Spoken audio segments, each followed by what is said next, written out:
మాట్లాడే ఇచ్చేద్దాం. గురువుగారు ఎన్ని గంటలు జరిగింది సంగతి? మీరు గర్భూడిలో ఉన్నారా? ఎన్ని గంటలకు ఆలయం ఓపెన్ చేస్తారు జనరల్గా? ఎన్ని గంటలకి? 6 గంటలకి. ప్రతిరోజు ఎంతమంది జనమే వస్తారు? ఈ రోజు శనివారం ఈ శనివారం జనరల్గా ఎంతమంది వస్తారు? వస్తే ఈ రోజు ఎందుకు అంత క్రౌడ్ వచ్చింది? ఏకాదశి అని. ఎంతమంది పూజారులు ఉంటారు ఇక్కడ? 2 ఉంటారా? ఈ కమిటీ ఏమైనా ఉందా ఆలయానికి సంబంధించి? కమిటీ ఏం లేదా?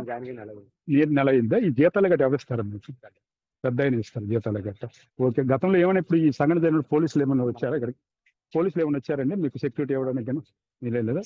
చూసుకోవచ్చు. ఇక్కడ ఉన్న పూజారి కూడా చెప్తున్న పరిస్థితి కనిపిస్తుంది. గతంలో కూడా ఈ ఆలయానికి సంబంధించి మేము గర్భగుడిలో ఉన్నాము, ఏం జరుగుతుందో తెలియదు, అయితే ప్రతి శనివారం కూడా ఎంతమంది వచ్చే పరిస్థితి లేదు, ఈ రోజు మాత్రమే ఎక్కువ మంది వచ్చారని చెప్తున్న పరిస్థితి కనిపిస్తుంది. ఏదైనప్పుడు కూడా పూర్తిగా అన్ని శాఖలకు కూడా